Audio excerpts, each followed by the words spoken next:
How you guys doing? Am I on? Yeah? Okay. All my life I've wanted to be a musician, and maybe this is why I love this Paul McCartney quote. Paul McCartney says that there's nothing like the eureka moment of creating a song out of nothing that didn't exist before. I won't compare it to sex, but it does last longer. Good quote, right? Now, in my own life, I look back at the success that I've had, and I can attribute it primarily to three key points, three key actions. If you guys apply these three actions to your own life, you can accomplish anything. You can accomplish any goal or any dream. And I think that that does mean that networking is better than sex. I'm a big fan of a big roll in the hay.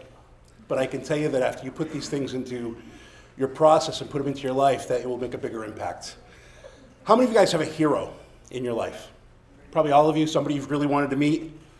Well, for me, I had like a top list, but on the top of that list was Richard Branson.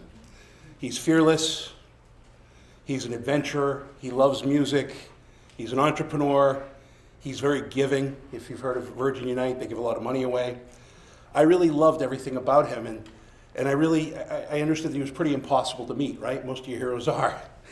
But I was in San Francisco at this event called the Direct Marketing Association. I found that he was speaking, and I thought to myself, how do I shake this man's hand? So I showed up the day before, and I scouted out the building where he was speaking.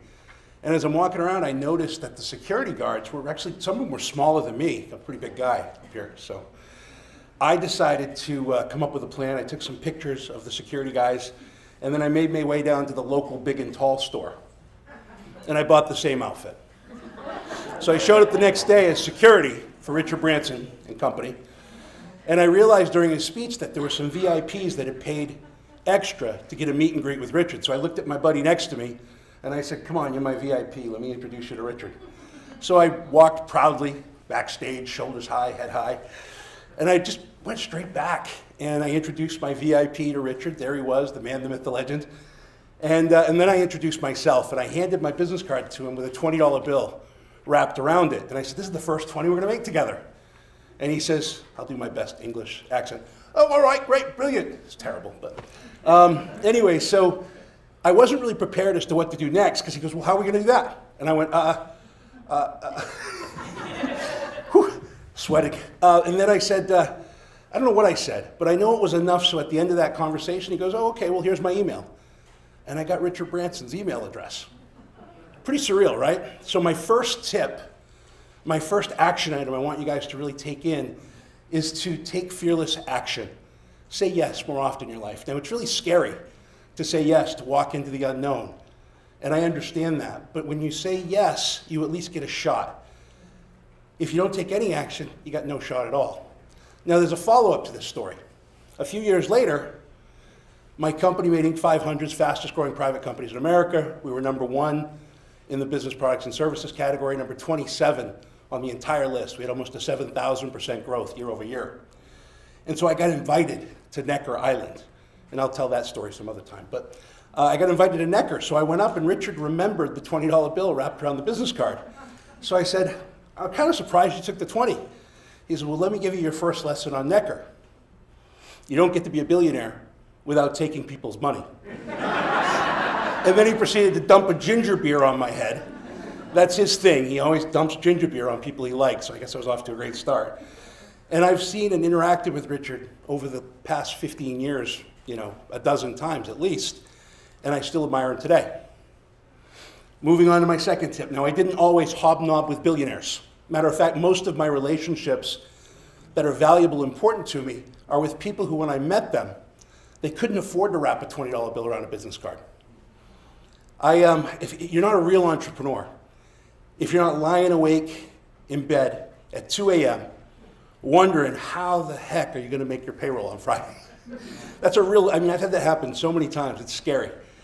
I happened to be in Vegas, and I had $50 left on a credit card. I was broke. And I found out there was this dinner, and it was a mastermind dinner. You guys have probably all heard of mastermind dinners. And so I'm like, you know what? I'm going to go to this dinner. Now remember my take fearless action, right? It takes a little bit of courage to show up to a dinner where you can't really even afford an appetizer. But I sat down and I looked up at the waiter and I went, I'm going to have the water. and give me some bread. And can you bring out some extra bread, please? That was my dinner. That was all I could afford. Now, the guy next to me, incidentally, had ordered an appetizer with the water and the bread. So he was a little bit better off than I was. All my life, I kind of felt like I didn't receive the support that I wanted for my dreams. And I think no matter who we are, even if we receive the best support in the world, it's never enough. But I made a decision early on in my life that I wanted to support people no matter what. I wanted to be that one person that believed in them when nobody else would. Yeah. When you meet billionaires, it's hard to become friends with them because they think you're trying to meet them because you want something. But if you've met them when they were ordering bread and water, well, they know that you're in it as their friend, and you're not there for the what's in it for me. So all my life, I've done this. I've helped thousands of people. And today I have relationships with over 1,000 millionaire plus people that we've helped each other throughout the years. And it doesn't always create something, but sometimes down the line I'll get a phone call out of the blue, we'll support, we'll mentor, we'll ally with each other, and we'll kick opportunities back and forth because we created those relationships that were really authentic based on friendship, not based on opportunity. And so that's important, an important tip. I challenge you to think of the people that you've met throughout your life that could have made an impact, whether they helped you or not. And today it's not too late. I want you to go ahead and start thinking about the circles you want to be in and get to know people in those circles, which leads me to my second point. My second point is to build your network before you need it. You got to build that network before you even think about wanting it. And so that's something that I've always taken pride in doing all my life. Now this leads me to my third point. I'm going to give you the third one right up front. The third one is helping somebody else have success will rarely hurt your own chances of success. I happened to find myself being invited to Ringo Starr's birthday party. Kind of cool, right? I could bring a +1, so I had a buddy of mine who I brought along, and he'd always wanted to meet the Beatles. And I was sitting right in the front row next to Jim Carrey, the actor and the comedian. Probably everybody knows Jim Carrey. I had to look back in my chair to see Ringo 15 rows behind me. Really surreal moment. I used to play basketball in my driveway, and I used to have a tape player. And I'd play these tapes of all these, today they're called rock legends. Then they were just rock stars. You guys know what tape players are? Cassettes? Sorry, some people are getting old, I guess. But anyway, I got to have conversations with Steve Lukather from Toto, and I got to have conversations with Joe Walsh from the Eagles, and all these different people. I even got to sing with a little help from my friends with Ringo Starr on stage next to Jim Carrey. That was really cool, right? Kind of a surreal moment. Well, the end of this event, the founder of this the guy who put the whole thing on, introduced me to Ringo. And he said, I want you to meet Craig Handley. He's indirectly one of the best supporters of our foundation ever. He's responsible for over $100 million in donations. I'm looking around like, who's he talking about? And I was standing next to his assistant, and I said, who's he talking about? And he goes, you. He goes, you don't know the story? I didn't know the story. So here's the story as to why I was there. Many years ago, I wanted to learn how to meditate. So I had gone out to this organization that was going to teach me how to meditate up in Iowa. And when I got there, the president of this foundation was running a premiere of his new documentary called The Invisible Children. And it's about a priest from Colombia that helps children come off the streets and then helps them become self-sufficient. So I was there and I thought, you know what? I'm going to take the 70 hours of footage on the cutting room floor and turn it into an infomercial. So my team and I flew the priest from Colombia to Mexico, where we were going to film this call to action in order to try to get people to donate on this little infomercial we were creating. Unbeknownst to me, while he was there, he met with a big family in Mexico that owns a ton of bakeries up and down the whole country. And apparently their father had asked them to donate money to charity every year, 50% of their profit. So they committed $10 million a year for 10 years to this charity, and I had no idea that had happened. See, when I do things, I don't do things thinking about the what's in it for me. I do things because they're the right thing to do. And that's the thing. Any of you can do this. Little hinges swing big doors. I think W. Clement Stone said that. It's not my quote, but be a little hinge. Help people. Support people. Don't think about the what's in it for me. Just believe in yourself and your own dream and let life take care of itself. Now I want to wrap all this up into a nice little bow, right? So this has become my process, these 3 techniques in order to achieve anything in life. And so I want to wrap this up in a bow. having a process is really, really important. It makes it so that you can have a predictable outcome on the other end. And so you can have as much success as you want. And more importantly, this kind of ties into your soul. It ties into where you want to be in your life and what you want to do. And so it creates more happiness. And if you want happiness in your life, everything that I've told you about, the pathway is kindness. If you want happiness, the pathway is kindness. So I started off this conversation by saying how I've always wanted to be a musician.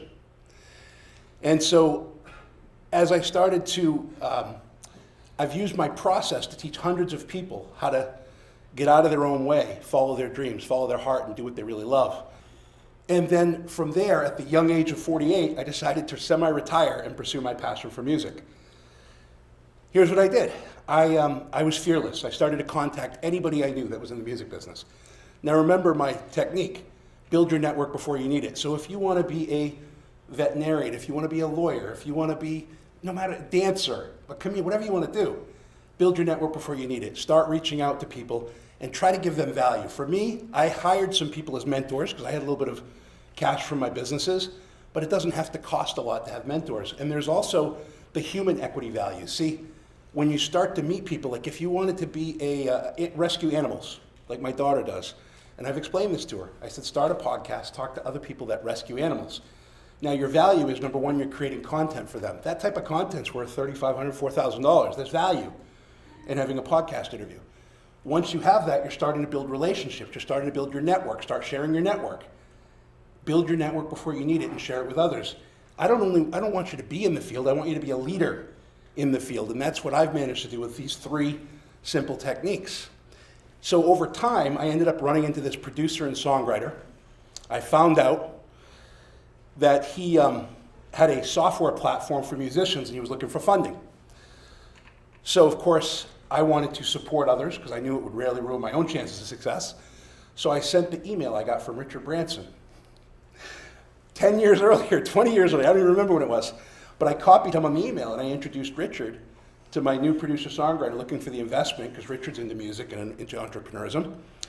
And this guy was completely shocked. He became a domino for me in my music career because once I did that, he started introducing me to one person after another. And when I talked to these people, I wasn't always sure as to how I was going to work with them, but I always knew that I was building my network before I needed it and helping others find solutions outside of music for other things in their life that they need help with. Again, these are all things that you guys can start doing today. I don't care how old you are. Find your passion, build your network before you need it, support others in their success, and be fearless in everything that you need to do. Thank you.